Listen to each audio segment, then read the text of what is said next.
Sriman, Sriwacana, Palangka Raja.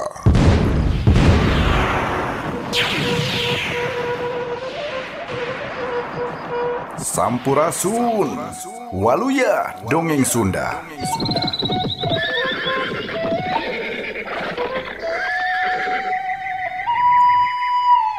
Channel YouTube Gilang Kasnadi Channel midangkeun pedaran Dongeng Sunda.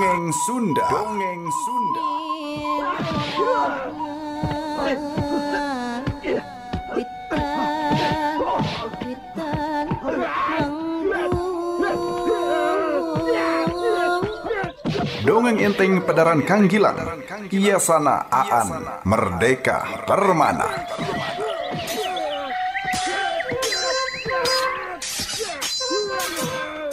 Aya batu pancalikan raja di Pakuan Pajajaran, katelah Nasriman Sriwacana Palangka Raja.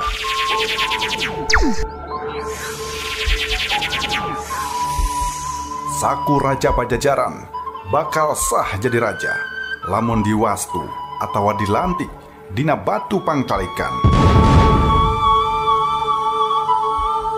Sangkan taya regenerasi raja-raja Pajajaran, Sriman Sriwacana Palangka Raja dijabel ku pasukan Banten, diboyong ka Surasowan.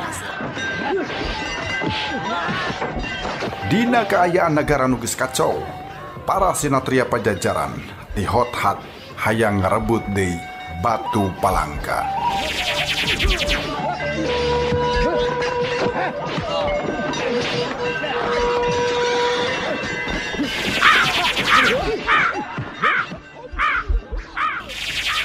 Kasugri pamirsa, wilujeng ngadangukeun pedaran dongeng Kang Gilang, Iyasana Aan Merdeka Permana, dina judul Sriman Sriwacana Palangka Raja. Sriman Sriwacana Palangka Raja.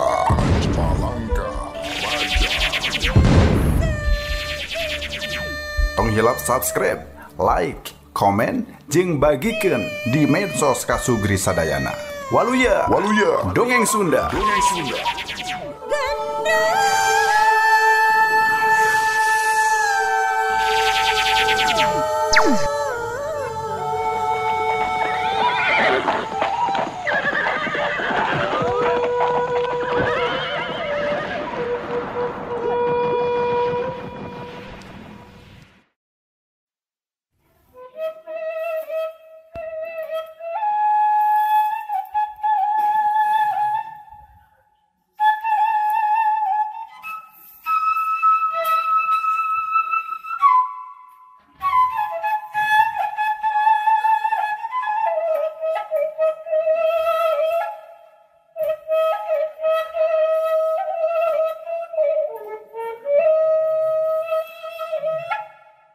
Nah aing mah kudu dipapakeun ku kisah ya nya. Jiga aing teh tadina urang dayeuh Pakuan.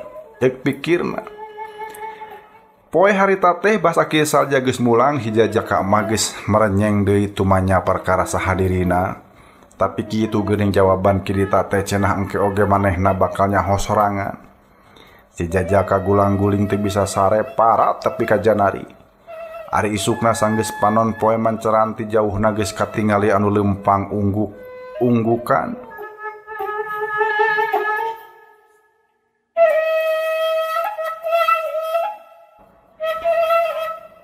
Aki, itu kisah aja geuning geus ngurunyung ge, ceuk si jajaka saseblakan.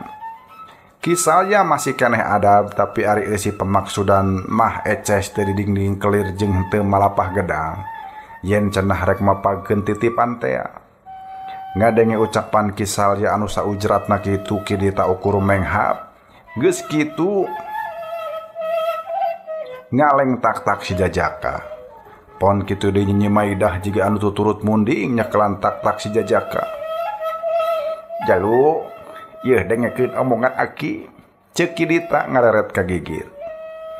Aya naon ki? Tembal si jajaka bari hatena saseblakan. Mengpeng isu kene beral sia geura iang tuturkeun itu kisah ya pokna dareuda. Masing geus bisa ngajudi pikituan oge ari hate si Jajaka mah tetep we reuas jeung ngajenghok. Aki, nah uing mah kudu milu ki, pokna. Har, kapan sia teh hayang leber pengalaman len, ceuk Kidita. Moal tulus da geuning ceuk aki oge beuki loba pengalaman teh. Bakal beuki loba kahayang. Mun geus loba kahayang bakal tinemu jeung kasangsaraan. Mun geus mending sakieu we hirup mah ki, tembal si Jajaka.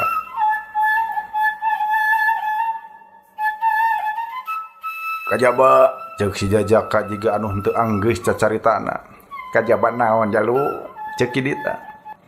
Kajaba ini jeung aki milu nuturkeun deui. Tembal si Jajaka. Ari sia bet weureu, dengekeun deuleu. Beuki dieu pangeusi dayeuh teh beuki gagak bae. Da disangkana hirup di dayeuh mah senang. Padahal senang soteh jang anu bisa ngorehna. Ari bodoh kata toloyo mah malah kalah kajadi ngaheurinan wungkul deuleu ceuk Kidita.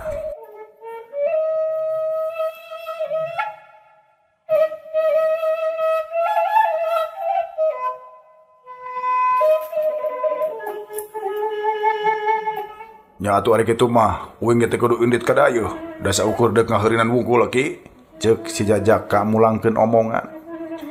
Kidita anu bieu dipake alesan teh embung milu ka dayeuh.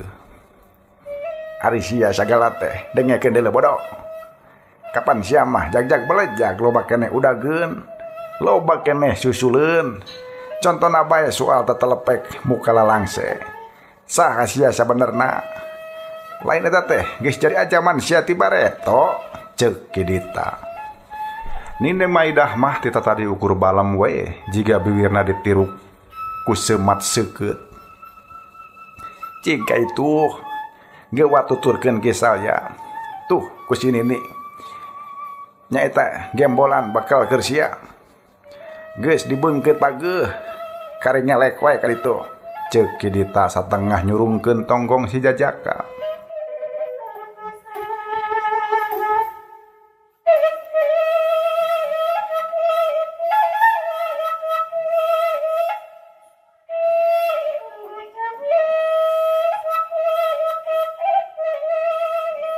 Nah, henteu sakantan bae sareng Kidita tuh. Ceuk Salya sanggeus nyahok Kidita mah moal milu ka dayeuh pakuan. Ditanya kitu Kidita anggur ngaburileng. Ari sia maneh hayang ngagembol kabeh. Agehan atuh aing hirup anu tentrem. Aing teh geus bumetah ngajadog di dieu deuleu. Keun we nu penting mah aing teh jalir kana janji. Henteu sulaya tina ucap. Nu penting mah si jalu kaasongkeun deui kana leuwih hakna. Ceuk Kidita.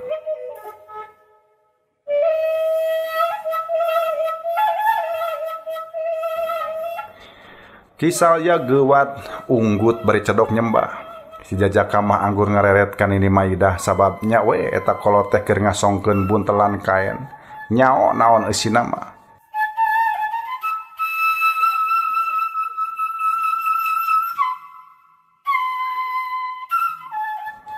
Ngan bae mireungeuh buntelan diasongkeun hate si Jajaka mah maneh asa seuseuitan.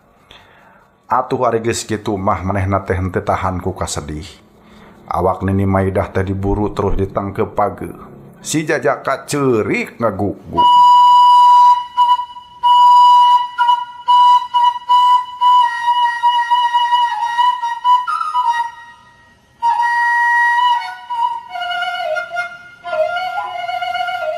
Ari sia betepes mer jiga budak bae ih ieu teh ceuk Nini Maidah.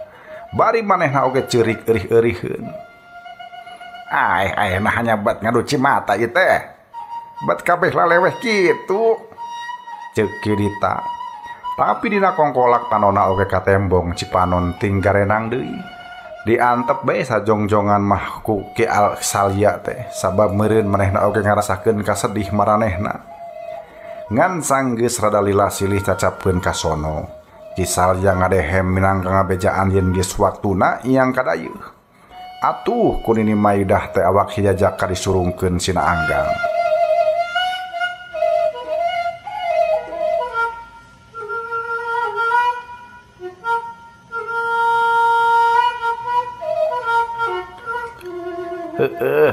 Jika itu geramiang jalu. Geramiang kan itu, cek Kidita. Si Jajaka ngareret ka Kidita. Aki, nah orang teh bakal tepung deui tawa moal. Pokna salempang. Ih, bet saha anu bisa ngaleuweuhan katang tuan numur beng alam. Mun ku aing disebutkeun bakal panggih deui kumaha mun isukan aing kojor katinggang halus ini nih.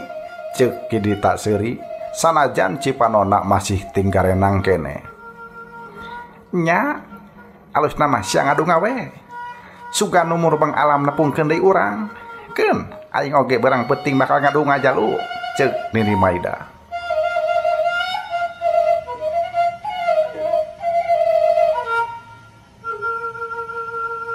Mun urusan sia geus beres, sia menang mulang deui ka dieu nya, cek Kidita.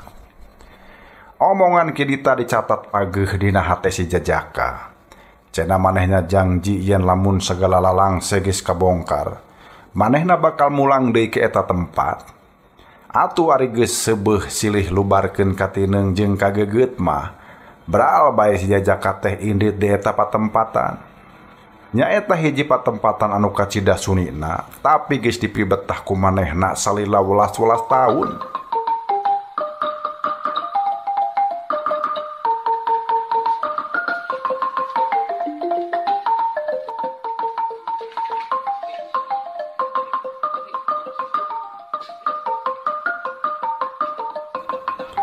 Kisal ya geus lempang mihilaan malah lempangna oge semu gancang. Jiga anu hayang geura jauh ti eta tempat. Ku sabab kitu atuh si Jajaka oge kapaksa lempangna ngagancangan. Lalempangna ku kurubutan mapai-mapai jalan satapak, tapi anu kacida jembetna ku areuy jeung saliara. Ukur netelakeun yen eta jalan satapak teh sabenerna mah arang diliwatan ku jalma. Jalan satapak teh sakapeung mipir-mipir pasir, sakapeung ngembing jangkar jeung jungkrang. Malah ari geus deukeut ka pilemburan mah sakapeung mapai-mapai pahumaan. Ngan edah sapanjang jalan teh eta kisal yabet jiga anu pireu, jiga nu embung cacarita sanajan sakemek oge.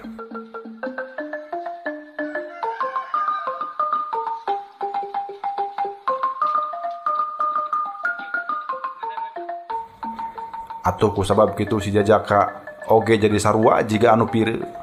Padahal ari dina hate-hate mah manehna teh hayang cacarita jeung kisal ya. Nu penting mah manehna miharep sugan ku jalan ngobrol mah lalangse anu nyangkaruk dina dirina teh saeutik-saeutik kasing ngeraikeun. Tapi alatan kisal ya tonggoy bae lempang bari teh nyarita sakecap-kecap acan. Atuh manehna oge ukur ngungkung we lempang.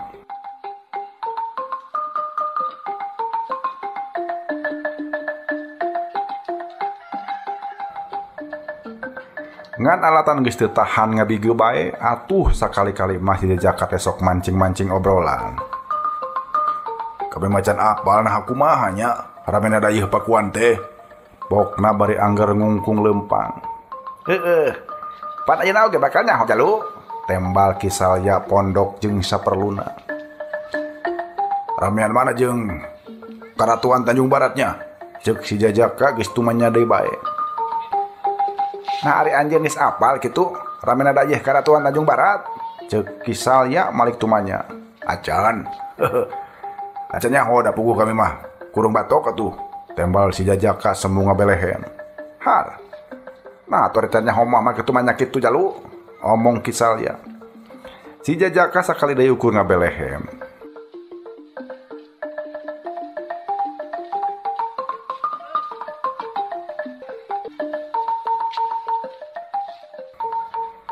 Yeuh, Tanjung Barat mah tadina oge ukur bawahan pakuan Pajajaran. Nyatang tuwe bakal rame keneh dayeuh pakuan atuh. Omong kisal ya akhirna. Si Jajaka ngageuleuh seuri manehna bungah lain bungah ku eusi jawaban. Bungah sote sabab dina akhirna kisal ja teh daek cacarita jeung manehna.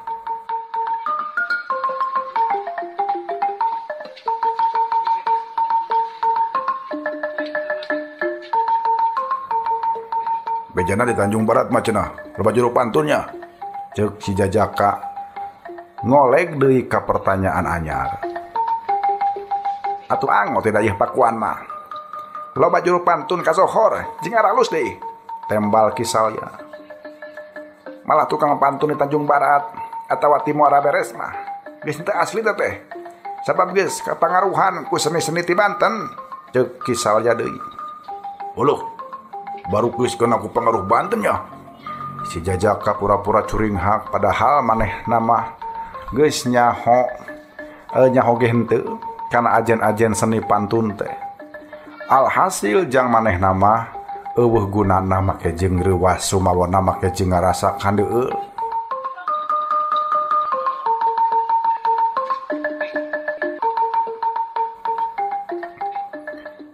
Kisalya seni pantun Muara Beres jeung Tanjung Barat make kapangaruhan ku seni ti Banten. Nah bisa kitu, ceuk si Jajaka neruskeun pananyana.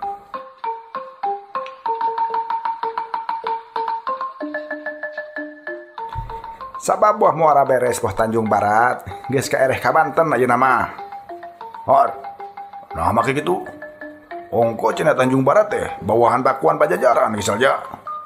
Omong si Jajaka semu heran. Ngadenge eta pananya Kisalya ngarandeg heula geus kitu ngararet ke tukang. Ulah loba pananya kana masalah eta jalu. Tembal Kisalya. Tapi si Jajaka makalah kabeuki penasaran. Nya, nah make ulah loba pananya. Ceuk si Jajaka deui kalah beuki penasaran. Ngadenge si Jajaka rewel bae Kisalya nenjerag taneuh bangun keheul. Loba sabab mah. Moal cukup ku sausum lamun kudu terangkeun dibejar-beaskeun mah. Nu mata kitu sababna, hadena mah sakumna warga nagara teh ngarti kana kaayaan nagara. Sangkan ulah loba pananya jiga kieu. Jeung saumpama sakumna warga ngarti kana kasusah nagara, rahaya teh batan lobana teuli atawa loba maidoma sabalikna teh bakal toh pati jeung bela mati melaan nasib nagara. Ceuk Kisalya jiga anu satengah keheul ka si Jajaka.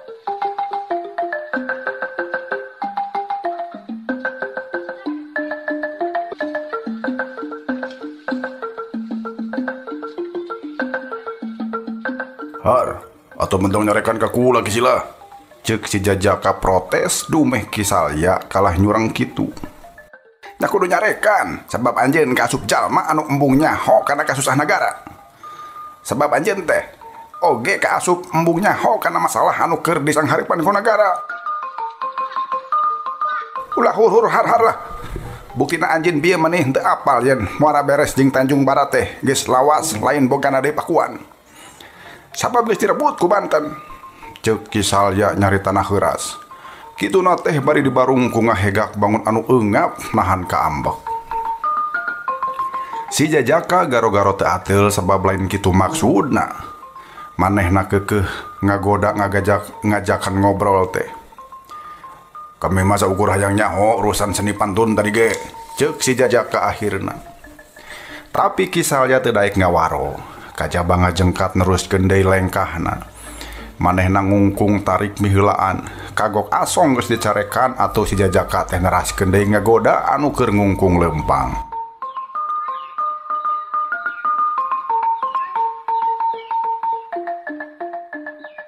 Kami mah yang apal we kana seni pantun. Ceuk manehna malikan deui omongan anu tadi. Lamun geus apal kana seni pantun, tinang tuh bakal mika cinta kana eta seni. Mun geus mika cinta kana eta seni, tang tu bakal apal kana kaayaan nagara. Lamun geus apal kana kaayaan nagara, tang tu bakal mika cinta kana nagara. Ceuk si Jajaka deui norowelang sorangan. Rengse si Jajaka norowelang teu pupuguh Kisalya jadi daek nerangkeun bag-bagan seni pantun.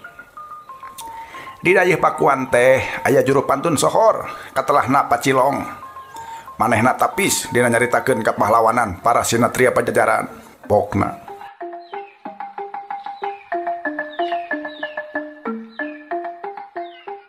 nyaho yen Kisalya mimiti kagoda atuh si Jajaka beuki teh telepek tatanya.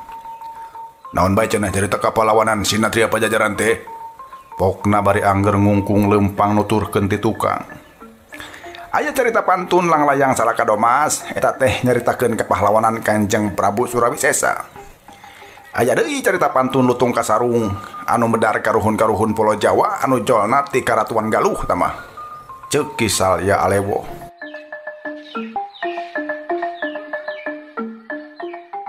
Tapi eta mah sajarah kepahlawanan manusia-manusia baheula. Tah ari kepahlawan manusia pajajaran kiwari yeuh. Geus diasupkeun kana carita kitu. Kana carita Ki Juru Pantun Kisal ya. Ceuk si Jajaka deui. Pikeun sakadapan mah Kisal ya teh ukur ngabetem, tepikeun ka si Jajaka perlu malikan deui pananyana. Aya ari aya mah ngan carita anu ayeuna mah geus henteu murni deui. Sabab saban carita kapahlawanan teh sok dijieun dumasar kana kepentingan saha anu ayeuna keur kumawasa. Kajeun aya anu jara di pahlawan jeung dipicinta ku rahayat. Ari kadudukanana ukur purah ganggu karena katengtreman pajawat atau ngarorojok ka anu keur kumawasa mah sok ditudingkeun we pangacau cenah. Tapi aya deui carita pantun anu diatur jeung ngaruntuhkeun wibawa negara. Pajabat negara digogoreng malah rahayat sarua milu ceuceub ka pajabat. Seni pantun pasana anu kitu mah teu tanggung jawab kana moral bangsa teh. Ceuk Kisal ya bangun anu gregeteun.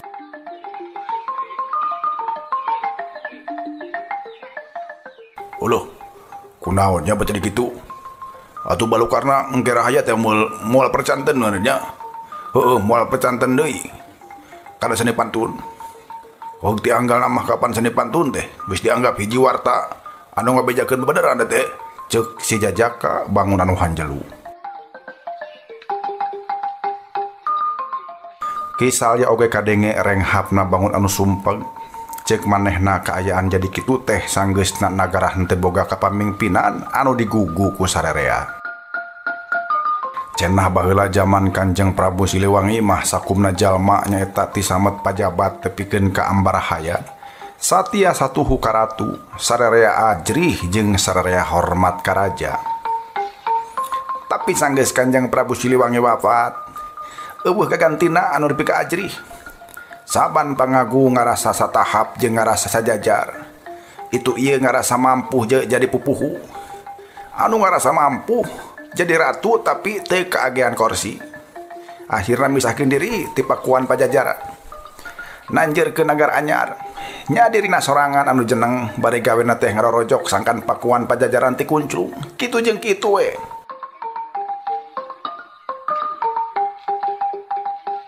Nu matak ayeuna mah aya kajadian. Nu keur kumawasa teh ku Juru Pantun ditempatkeun salaku jalma jahat sangkan rahayatna milu cecep ka pangagung. Atuh sabalikna nempatkeun jalma biasa sina diugung-ugung da manehna boga kepentingan anu nyamuni. Jalu geus kacau pisan ayeuna mah kahirupan politik ti pakuan Pajajaran teh. Ceuk Kisal yang nganglu.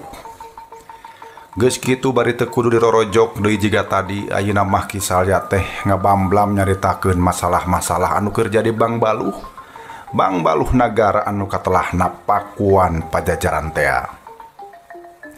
Ceuk manehna ayeuna pakuan Pajajaran teh sasat teu boga pamimpin tunggal.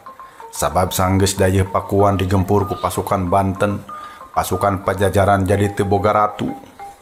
Basa dayeuh diruru ku musuh, Kanjeng Prabu Nilakendra mah geus rencepan ngungsi nyawa ka mendi.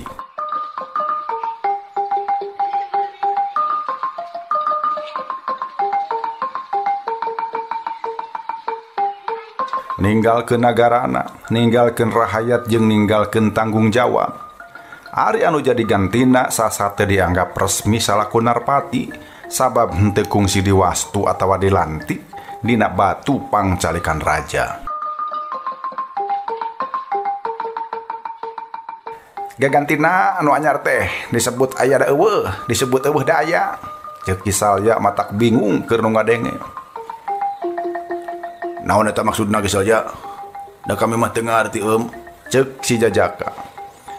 Bari henteu hese Kisal ya teh medar deui eta perkara. Cek manehna mana disebut aya tapi eueuh teh sabab geus puguh anu jeneng minangka gaganti Kangjeng Prabu Nilakendra teh da geus eces aya. Nyatana Kanjeng Prabu Raga Mulya Surya Kancana. Tapi bisa disebut eueuh da puguh henteu jeneng di pakuan teh. Anjeunna mah numpi di pangungsian nyaeta di suku Gunung Pulasari wewengkon Kaduhejo Pandeglang. Lian ti eta panan anjeunna mah jeneng ratu oge. Teu karana calik dina batu Palangkaraja kalawan diwastu ku Purohita atawa Pandita Agung. Jadi pikeun sawatara rahayat mah anggar teu dianggap sah salaku Ratu Pakuan. Ceuk Kisalya deui. Mungguh bingung keur diri si Jajaka.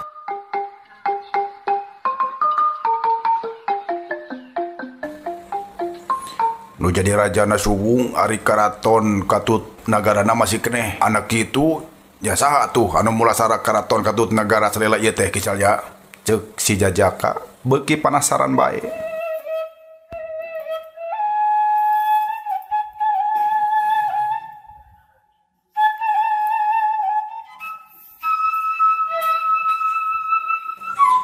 Nu tanggung jawab sapopoe ngarumat karaton jeung nagara mah kiwari teh nya Kanjeng Pangeran Yogas Citra we.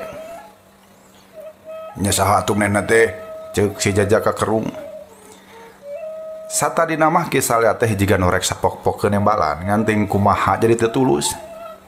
Malah manehna mah anggur nyarita kieu. Keun engke oge anjeun bakal apal ka anjeunna. Tur aru geus kitu mah Kisalya teh geus neruskeun deui lengkahna. Ngan najan kitu ari Jajaka mah teu weleh noroweco sagala ditanyakeun. Meureun lakon Pangeran Yogas Citra katut kula wedetna teh aya dina carita pantun nya Kisalya. Pokna bari ngungkung tukangeun. Tapi ayeuna mah Kisalya teh henteu nembalan, malah mah geuning kalah kanyenta. Manggeus mono katanya bae sia teh. Sabab lamun loba tatanya, lempang jadi bakal leleda ieu. Lamun leleda bakal kapeutingan di tengah leuweung deuleu. Pokna. Atuh ari geus kitu mah patutur-tutur deui lempang. Sora hegakna napas patembalan jeung recetna manuk dina dahan kai. Tapi meunang sapanyepahan si Jajaka mah geus nyelengkeung deui bae.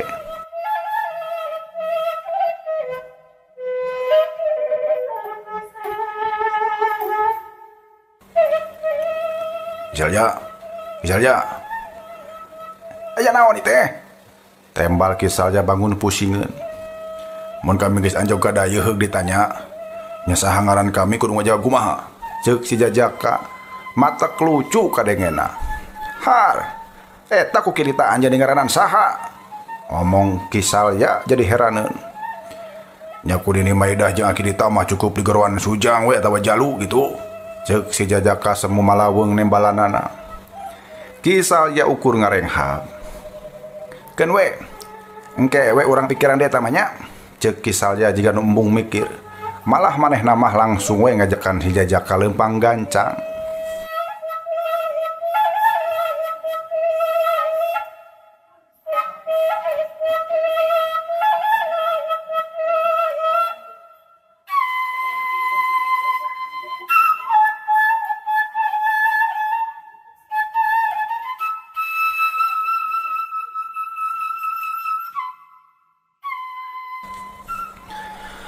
Ku sabab leumpang gancang jeung teu reureuh-reureuh atuh wayah sareupna teh geus anjog ka wewengkon Jawi kita atawa benteng luar keraton.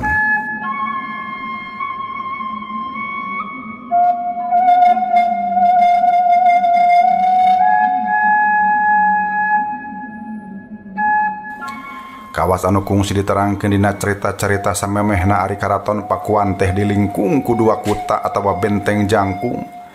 Aya benteng luar katelahna Jawi kita. Di jeroan benteng luar gegek ku pangeusih Ambarahaya. Malah ceuk catatan sajarah jumlahna teh teu kurang ti 50.000 jiwa.